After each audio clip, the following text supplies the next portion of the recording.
My dear students, doctor James Tyler രചിച്ച lectures on homoeopathic materia medica എന്ന പുസ്തകത്തെ ആധാരമാക്കിയുള്ള ഈ പ്രോഗ്രാമിലേക്ക് നിങ്ങൾക്കവർക്കും വീണ്ടും സ്വാഗതം. ഈ പരമ്പരയുടെ 260ാമത്തെ എപ്പിസോഡിൽ കാലി സൾഫ്യൂറിക്കം എന്ന അധ്യായത്തിൻ്റെ 5ാമത്തെയും അവസാനത്തെയും ഭാഗമാണ് നമ്മൾ പരിഗണിക്കുന്നത്. ഈ ഭാഗത്ത് നിരവധി ലക്ഷണങ്ങൾ, ഈ വാദമായിട്ട് ബന്ധപ്പെട്ട നിരവധി ലക്ഷണങ്ങൾ, ഒരുപാട് സങ്കീർണതകൾ, അതിൻ്റെ ക്ഷയരോഗത്തെ തടയുന്നതിൽ ഇതിൻ്റെ ഒരു പ്രധാനപ്പെട്ട ഒരു റോള്, ഒരു പങ്ക്, അതുപോലെ ഈ തൊലിയുമായിട്ട് ബന്ധപ്പെട്ടുള്ള പ്രശ്നങ്ങൾ, തൊലി പൊഴിഞ്ഞു പോക്ക്, തൊലി പഴുത്ത് അളിഞ്ഞു പോകൽ, അങ്ങനെ ഒരുപാട് സ്കിൻ സിംറ്റംസ് ഇതിൽ വരുന്നു. സോറിയാസിസ് പോലുള്ള അവസ്ഥകൾ വരുന്നുണ്ട്. അങ്ങനെ കാലിസൾഫിൻ്റെ പ്രയോഗ സാധ്യതകളിലേക്ക് വെളിച്ചം വീശുന്ന നിരവധി വിവരങ്ങളിലൂടെ പറയുന്നുണ്ട്. നമുക്ക് പരിശോധിക്കാം. പെയിൻ ഇൻ ഹാർട്ട്, ഹൃദയത്തിൻ്റെ ഭാഗത്ത് വേദന. സ്റ്റിച്ചിങ് ഇൻ ദ ഹാർട്ട്, ഹൃദയത്തിൻ്റെ ഭാഗത്ത് കുത്തുന്ന പോലുള്ള വേദന. Palpitation with anxiety of heart, ഉത്കണ്ഠ നമ്മൾ നേരത്തെ നെഞ്ചിൽ അനുഭവപ്പെടുന്നു എന്ന് പറഞ്ഞു. ഇവിടെ ഹൃദയത്തിൽ ആ ഉത്കണ്ഠ അനുഭവപ്പെടുന്നു. അപ്പോൾ നെഞ്ചിടിപ്പ് വല്ലാതെ കൂടും. ടുമിൾട്ടസ് പാൽപിറ്റേഷൻ, നെഞ്ചിടിപ്പ് വെറുതെ കൂടുന്നില്ല, വല്ലാത്തൊരു നെഞ്ചിടിപ്പ്, ഒരു ക്രമത്തിലല്ലാതെ വല്ലാതെ കൂടുന്നു, കുറയുന്നു, ഒരു ഭീതി ഉണ്ടാക്കുന്ന തരത്തിലുള്ളൊരവസ്ഥ. അപ്പോൾ നമ്മൾ ഹോമിയോപ്പതിക് ഔഷധങ്ങളിലൂടെ കടന്നു പോകുമ്പോൾ ഏതാണ്ട് ഒട്ടുമിക്ക ഔഷധങ്ങളിലും എന്തെങ്കിലും ഹൃദയ സംബന്ധമായ ലക്ഷണങ്ങൾ നമുക്ക് കാണാൻ പറ്റും. ഇതേപോലെ ചില ഔഷധങ്ങളിൽ നിരവധി ലക്ഷണങ്ങൾ ഉണ്ടാവും, വളരെ പ്രധാനപ്പെട്ട ലക്ഷണങ്ങൾ. അപ്പോൾ ഹൃദ്രോഗം എന്നൊക്കെ പറയുന്ന ആളുകൾ പറയുമ്പോൾ നിങ്ങൾ പ്രാക്ടീസിൽ അത് പേടിക്കരുത്. കൃത്യമായിട്ട് ഒരു ഔഷധം കണ്ടെത്താൻ സാധിച്ചു കഴിഞ്ഞാൽ അത് സുഖപ്പെടും. വീക്ക് ചെസ്റ്റ് പൊതുവെ ക്ഷീണിതമാണ്. ശ്വാസകോശത്തിലും ഹൃദയത്തിലും ഒരുപോലെ ആ ഒരവസ്ഥയാണ്. This remedy has saved many people from phthisis. ക്ഷയരോഗത്തിൽ നിന്ന് നിരവധി പേര് ഈ ഔഷധം രക്ഷിച്ചിട്ടുണ്ട്. ക്ഷയരോഗത്തിൻ്റെ ഒരു വികസിത രൂപത്തിലേക്ക് എത്തുന്നതിന് മുൻപ് ഈ ഔഷധം കണ്ടെത്തി, ഈ ഔഷധം ഇൻഡിക്കേറ്റ് ചെയ്യപ്പെടുകയാണെങ്കിൽ, കണ്ടെത്തി കൊടുക്കാനായാൽ അവർ ക്ഷയരോഗത്തിൻ്റെ ആ ഒരു മോശം ഒരവസ്ഥയിലേക്ക് പോകാതെ തടയപ്പെടും. It has cured swollen sensitive mammae coming every month before menses. ആർത്തവത്തിന് മുമ്പ് ഓരോ മാസവും സ്തനത്തിലെ ഗ്രന്ഥികളിൽ വീക്കമുണ്ടായിട്ട് വളരെ സെൻസിറ്റീവ് ആകുന്നു. വസ്ത്രം പോലും ധരിക്കാൻ പറ്റാതെ വേദന ഉണ്ടാകുന്ന അവസ്ഥ ഉണ്ടാകും. Coldness in the back, pain in the back on breathing during menses, periodical, aggravate sitting, aggravate standing, ameliorate walking, അഗ്രവേറ്റിൻ്റെ വാം റൂം. അപ്പോൾ പിൻഭാഗത്ത് ഒരു തണുപ്പ് അനുഭവപ്പെടുന്നു. വേദനയ്ക്ക് ഒരുപാട് മൊഡാലിറ്റീസ് പറയുന്നുണ്ട്. ശ്വാസം കഴിക്കുമ്പോൾ വേദന വരുന്നു. ആർത്തവ കാലത്ത് ഇടപെട്ടൊരു കൃത്യമായ ഇടവേളയിൽ ഇരിക്കുമ്പോൾ വർദ്ധിക്കുന്നു, നിൽക്കുമ്പോൾ വർദ്ധിക്കുന്നു, നടക്കുമ്പോൾ ശമനമുണ്ട്, ചൂടുള്ള മുറിയിൽ വർദ്ധിക്കുന്നു. അങ്ങനെയുള്ള കൃത്യമായിട്ടുള്ള മൊഡാലിറ്റീസോടുകൂടി പിൻഭാഗത്ത് വേദനയും തണുപ്പിൻ്റെ അനുഭവവും. വാണ്ടറിങ് പെയിൻസ്, വേദന ഇങ്ങനെ അവിടെ ഇവിടെയൊക്കെ ഇട്ടിങ്ങനെ വേദന. കുറച്ച് പ്രായമായ ആളുകളൊക്കെ പറയുന്ന കാര്യങ്ങളാണ്. അവിടെ ഇവിടെയൊക്കെ വേദനയുടെ സഞ്ചാരം എന്നൊക്കെ പറയും. Pain cervical region, dorsal region, between the shoulders. അവിടെയും ഏതാണ്ട് പിൻഭാഗത്തോട് ബന്ധപ്പെട്ട ഒട്ടുമിക്ക മേഖലകളിലും ഭുജങ്ങൾക്കിടയിലൊക്കെ വേദനയുണ്ട്. Pain in lumbar region during menses, ആർത്തവ സമയത്ത് ലംബാർ റീജിയനിൽ വേദന. വൈൽ സിറ്റിംഗ് ആൻഡ് വാക്കിംഗ്, ഇരിക്കാൻ നേരത്തും നടക്കാൻ നേരത്തും. Pain in sacrum, aching, bruised, burning, drawing, stitching. ചുരുക്കി പറഞ്ഞാൽ പിൻഭാഗത്ത് എല്ലായിടത്തും, നട്ടലുമായിട്ട് ബന്ധപ്പെട്ട ഭാഗത്ത് എല്ലായിടത്തും വേദനയുണ്ട്. അത് എൻ്റെ മൊഡാലിറ്റീസ് ശ്രദ്ധിക്കുക, ഇരിക്കുമ്പോഴും നടക്കുമ്പോഴും. പെയിൻ ഇൻ സാക്രം, ഇത് സ്റ്റിച്ചിങ് പെയിൻ എന്നുള്ളത് ക്യാപിറ്റൽ ലെറ്റേഴ്സാണ്. Tension in the cervical region, ഇടുപ്പിൻ്റെ ഭാഗത്ത് ഒരു വലിഞ്ഞു മുറുകിയൊരു അനുഭവം. വീക്ക്നെസ് ഇൻ ദ ലംബാർ റീജിയനിൽ ക്ഷീണം. ആർത്രൈറ്റിക് നോഡോസിറ്റീസ്, ഈ വാദം വന്നവർക്ക് സന്ധികളിൽ ഇങ്ങനെ തൊലിയുടെ കീഴെ മുഴകൾ പോലെ വരുന്നൊരവസ്ഥ. Coldness of upper limbs and hands, കൈകളിൽ അപ്പർ ലിംസിൽ തണുപ്പിലൊരു അനുഭവം, കൈകളിലും. Cold feet evening in bed and during fever. Cold feet capital ലെറ്റേഴ്സാണ്. സായനത്തിൽ രാത്രിയിൽ കിടക്കാൻ നേരത്ത് പനിയുള്ള സമയത്ത് കാല് തണുത്തിരിക്കുന്നു. Cracked hands, കൈകളിങ്ങനെ വിണ്ടുകീറിയൊരവസ്ഥ. തൊലിയുമായിട്ട് ബന്ധപ്പെട്ട് നിരവധി പ്രശ്നങ്ങൾ വരുന്നുണ്ട്. തൊലി പൊളിഞ്ഞു പോകുന്നൊരവസ്ഥ വരുന്നുണ്ട്. അപ്പോൾ ഈ കല്ലിൽ വിണ്ടുകീറലുണ്ട്. Cracking in joints, pimples and vesicles on limbs, മോക്കുരുകൾ പോലെ പഴുപ്പ് ഉള്ള കുരുക്കൾ പോലെയൊക്കെ ഉണ്ടാകുന്നു കൈകാലുകളിൽ. Desquamation on legs above the shoe tops in a young woman. Young woman എന്ന് പ്രത്യേകം എടുത്ത് പറയുന്നുണ്ട്. ആ സൗന്ദര്യ പ്രശ്നങ്ങൾ വല്ലാതെ ബുദ്ധിമുട്ടുണ്ടാക്കുന്ന ഒരു പ്രായത്തിൽ പെൺകുട്ടികളിൽ ആ ഷൂ പാദകം അണിയുന്നതിൻ്റെ മേലേക്കുള്ള ഭാഗത്ത് അവിടെ തൊലി പൊഴിഞ്ഞു പോകുന്നു. ഹീറ്റ് ഓഫ് ഹാൻഡ്സ്, കൈകളിൽ ചൂട് അനുഭവപ്പെടുന്നു. ഹിപ്പ് ജോയിൻറ്റ് ഡിസീസ്, ഈ അരക്കെട്ടിലും മറ്റുമൊക്കെ വാദസംബന്ധമായിട്ട് ഉണ്ടാകുന്ന വേദന, hip joint disease. Heaviness of lower limbs, കാലുകളിലും മറ്റുമൊക്കെ ഭാരം. ഇച്ചിങ് ഓഫ് ദ സ്കിൻ, തൊലിയിൽ ചൊറിച്ചിൽ. Jerking of limbs, numbness of hands, lower limbs and feet. കൈകൾ കാലുകളിലൊക്കെ ഒരു മരവിച്ചൊരവസ്ഥ. കൈകാലുകൾ ഇങ്ങനെ ജെർക്കിങ്, ഇടയ്ക്കിങ്ങനെ നിയന്ത്രണമില്ലാതെ ഇങ്ങനെ ചലിക്കുന്നൊരവസ്ഥ. Pain in the limbs during chill, കുളിർപനിയൊക്കെ വരുന്ന സമയത്ത് കൈകാലുകളിൽ വേദന. റൊമാറ്റിക് പെയിൻസ് ഇൻ ലിംസ്, വാദസംബന്ധമായ വേദന. റൊമാറ്റിക് ഇറ്റാലിസിലാണ്. വാദസംബന്ധമായിട്ട് നിരവധി ലക്ഷണങ്ങൾ ഇവിടെ വരുന്നുണ്ട്. ക്രാംസ് ഇൻ മസിൽസ്, പേശികളിൽ ഇങ്ങനെ വലിച്ചു കോച്ചൽ. Drawing in knees and legs, മുട്ടുകാലുകളിലും കാലുകളും ഇങ്ങനെ വലിക്കുന്നവരെ പോലെ, വലിച്ച് കോച്ചുന്ന പോലെ. Rheumatic pains aggravate in a warm room, വാദസംബന്ധമായ വേദനകൾ ചൂടുള്ള മുറിയിൽ വർദ്ധിക്കുന്നു. Ameliorate walking in open air, തുറസായ വായുവിൽ നടക്കുമ്പോൾ അതിന് ശമനമുണ്ട്. Aggravate sitting, ameliorate moving about, വെറുതെ ഇരിക്കുമ്പോൾ വർദ്ധിക്കുന്നു. മെല്ലെ ചലിക്കാൻ നേരത്ത് ശമനമുണ്ട്. Sore bruise pain in tibia, കാലിലെ കണങ്കാലിലെ വലിയ എല്ല് ഒരു നൊമ്പരം, വല്ലാത്തൊരു വേദന. ചെറുപ്പത്തിൽ തന്നെ വല്ലാതെ അലട്ടിയിരുന്നൊരു പ്രശ്നമാണിത്, കാലിലെ അസ്ഥിയിലുള്ള വേദന.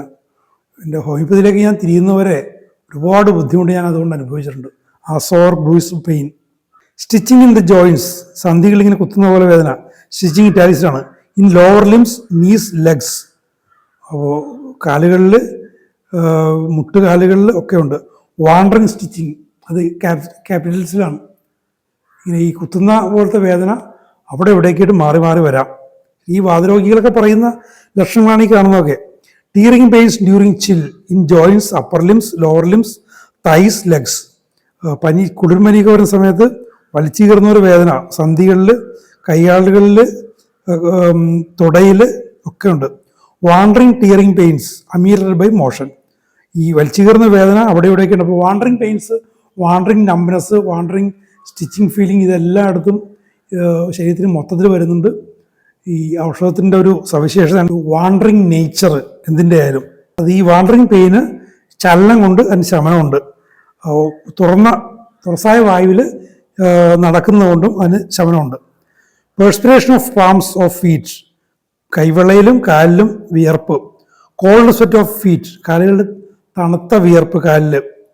റെസ്റ്റ്ലെസ് ലെഗ്സ് ഉണ്ടോ, ഒരു അസ്വസ്ഥമായ കാലുകൾ എപ്പോഴും ഇങ്ങനെ അനക്കിക്കൊണ്ടിരിക്കണം. അത് അവർക്ക് നിയന്ത്രിക്കാൻ പറ്റാത്ത അവസ്ഥ. സ്റ്റിഫ്നെസ് ഓഫ് ജോയിൻസ്, സന്ധികൾ ഉറച്ചു പോകുന്നു. Swelling of knees, legs, feet, കാലുകളിൽ, പാദത്തിൽ, മുട്ടിലൊക്കെ നീർവീക്കം. Trembling of limbs, hands and feet, കൈകാലുകളിൽ ഒക്കെ, കൈപ്പത്തിയിലും കാലിലും കാൽപാദത്തിലും ഒക്കെ വിറയൽ.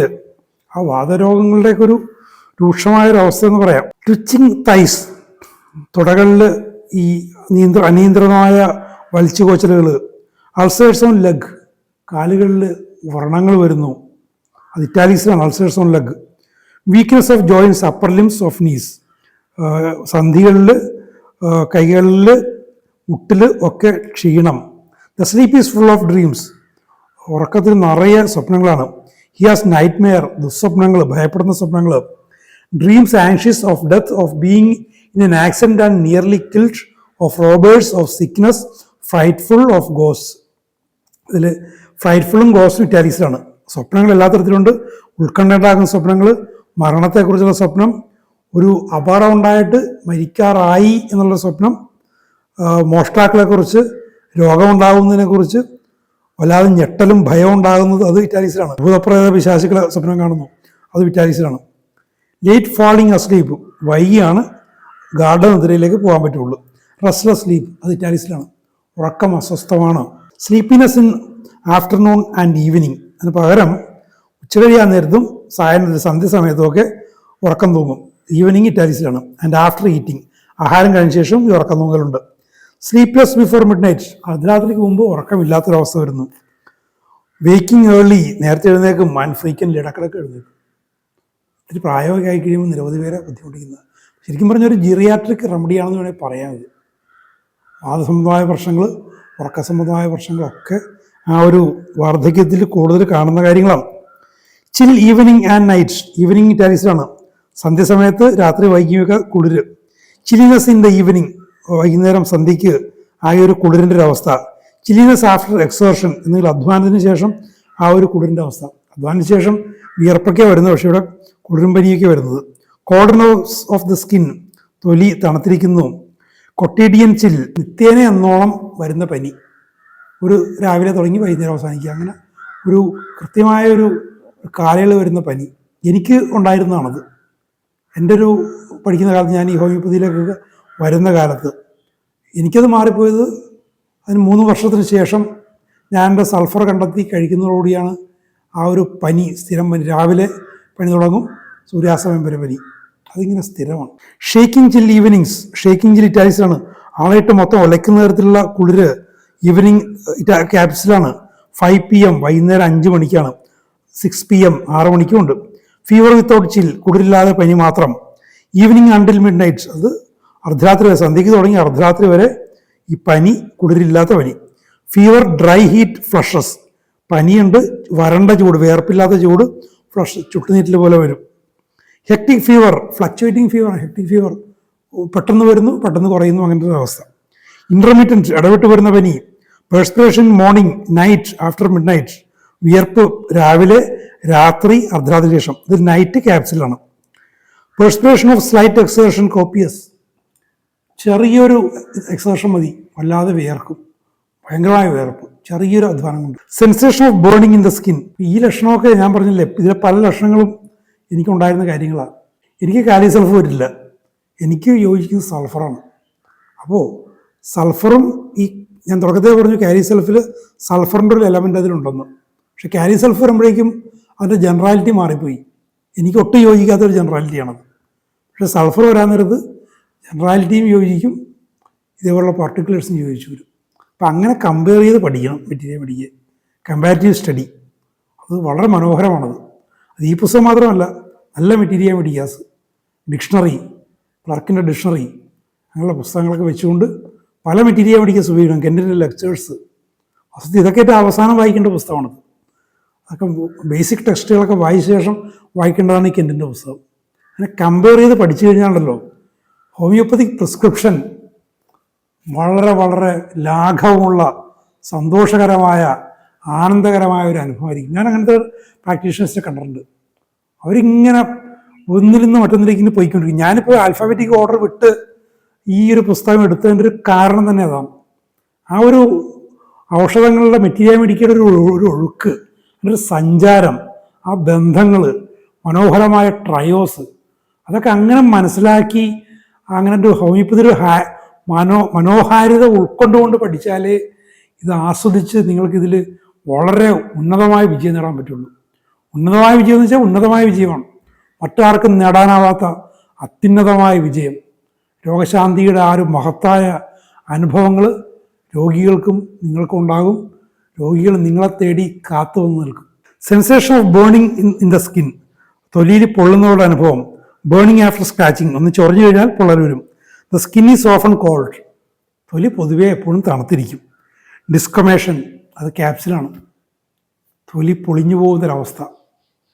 കൈകളിലും ചില വിൻ്റർ സീസണിലൊക്കെ ആളുകളുടെ കൈകളിലൊക്കെ തൊലി പൊളിഞ്ഞു പോകും. ഇതങ്ങനെയല്ല, ശരീരത്തിൽ എവിടെയും വരാം, കാലുകളിൽ വരാം.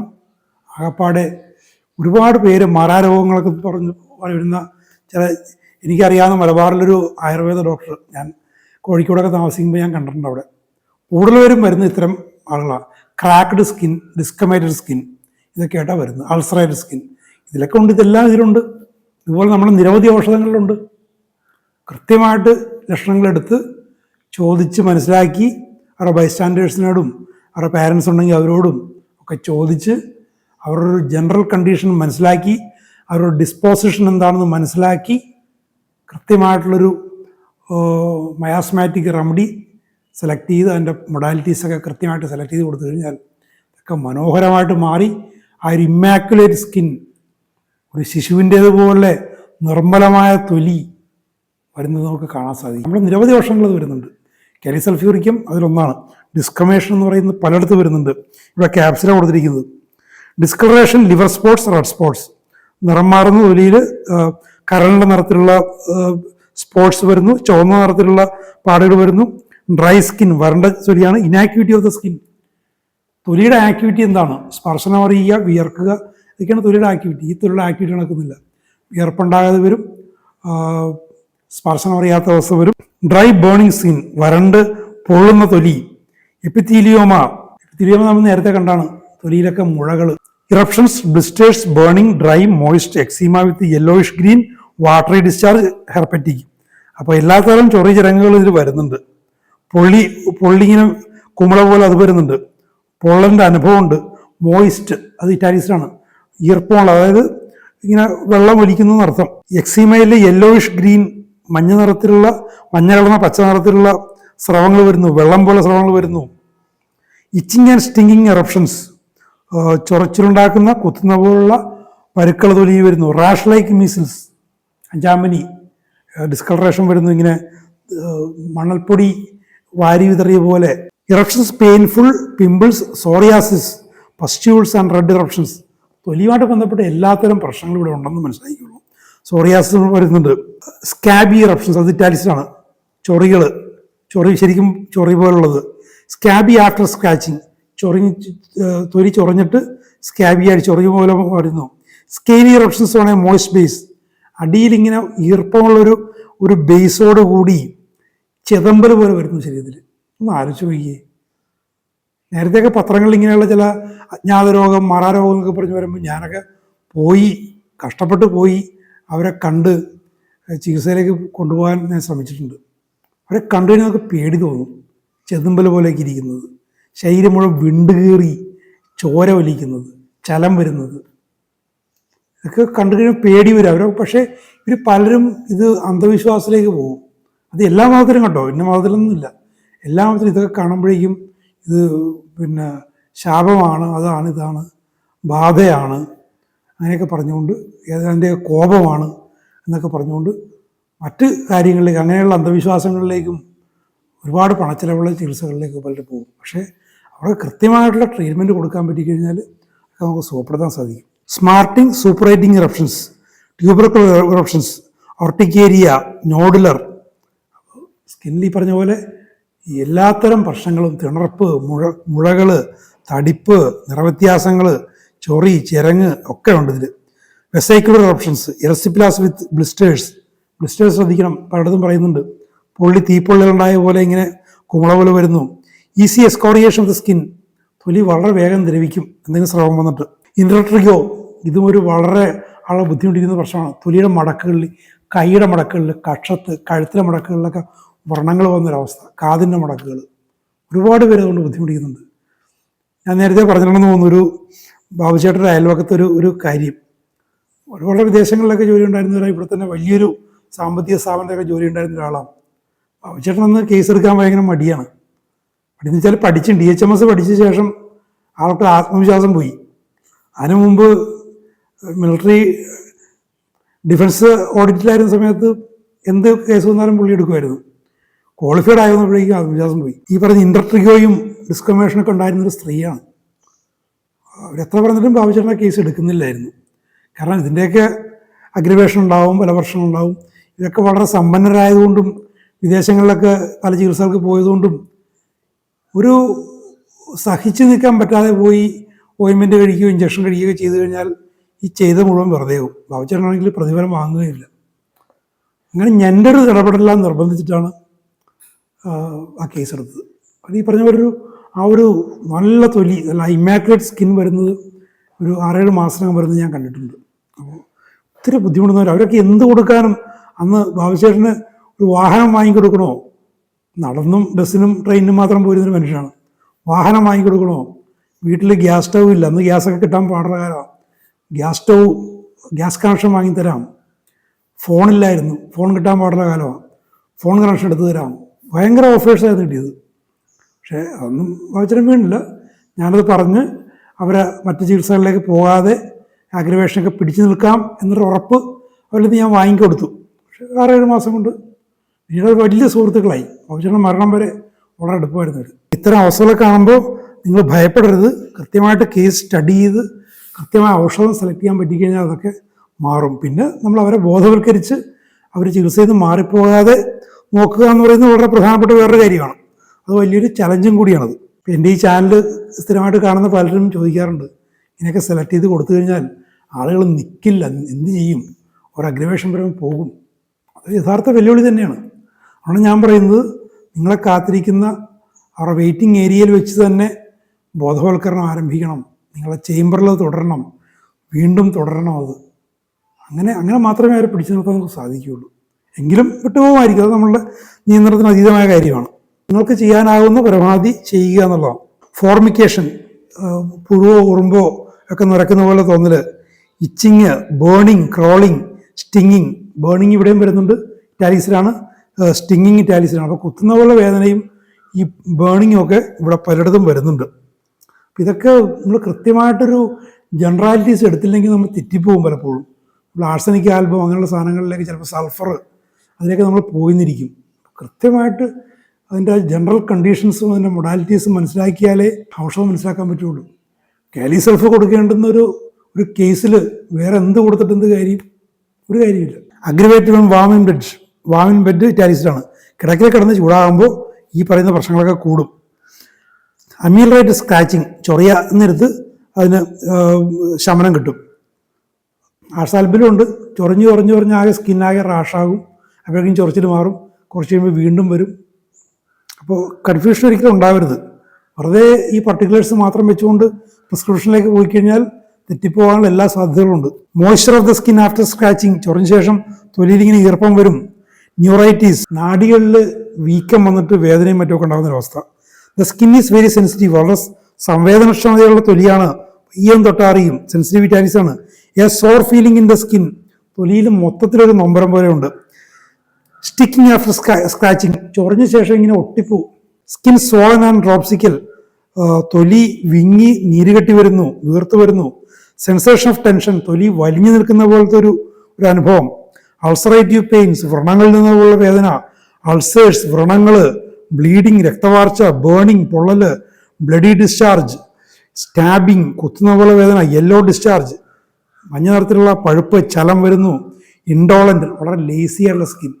ആ സ്കിന്നിൻ്റെ ഫങ്ഷൻസ് നേരത്തെ ഇല്ലാതായെന്ന് പറയുന്നു, ഇവിടെ ഇല്ലാതാകുന്നതല്ല, ഒരു തോന്നുന്നൊരവസ്ഥ വരുന്നു. ഇറ്റാലിക്സ് ഇൻഡോളൻ്റ്. പൾസേറ്റിംഗ്, സൂപ്പറേറ്റിംഗ്, പഴുപ്പ് കെട്ടി വരുന്നു, വിങ്ങുന്നു. ട്യൂബർക്കുലസ്, പക്ഷേ സ്കിന്നിൽ ട്യൂബർക്കുലർ നൊഡ്യൂൾസ് ഒക്കെ വരും, ആ ഒരു നേച്ചർ വരും. പെയിൻഫുൾ വാർഡ്സ്, അരിമ്പാറകൾക്ക് വേദന. പൊതുവെ അരിമ്പാറകൾ വേദനയില്ലാത്തതാണ്, പക്ഷേ വേദനയുള്ള അരിമ്പാറകൾ വരുന്നു. അത്രമാത്രം ലക്ഷണങ്ങളാണ് കാലി സൾഫിൽ നിന്ന് കണ്ടു നോക്കുക.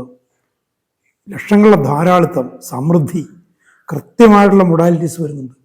അതൊക്കെ ശരിക്കും മനസ്സിലാക്കി കൊടുത്തു കഴിഞ്ഞാൽ നിരവധി ഔഷധങ്ങളിൽ ഹൃദയ സംബന്ധമായ രോഗങ്ങൾ, ക്ഷയരോഗത്തെ തടയുമെന്നാണ് പറയുന്നത്. വാദം, തൊലിയുമായിട്ട് ബന്ധപ്പെട്ട നിരവധി പ്രശ്നങ്ങൾ ഇതൊക്കെ മാറിപ്പോകും. നന്നായിട്ട് പഠിക്കുക, നല്ല രീതിയിൽ ഇതിനെയൊക്കെ ഉപയോഗിക്കുക. നമുക്ക് അടുത്ത എപ്പിസോഡിൽ നമുക്ക് പുതിയൊരു അധ്യായം നമുക്ക് ആരംഭിക്കാം. അബ്രോട്ടാനസ് ഈ പുസ്തകത്തിലെ ആദ്യത്തെ അധ്യായമാണ്. അതും വളരെ വിലപ്പെട്ടൊരു അധ്യായമാണ്. വെരി വാല്യുബിൾ റെമഡി എന്ന് പറഞ്ഞുകൊണ്ടാണ് തുടങ്ങുന്നത് തന്നെ. നമുക്ക് അടുത്ത ലക്കത്തിൽ നമുക്ക് അതിലേക്ക് പ്രവേശിക്കാം. Thank you very much for watching.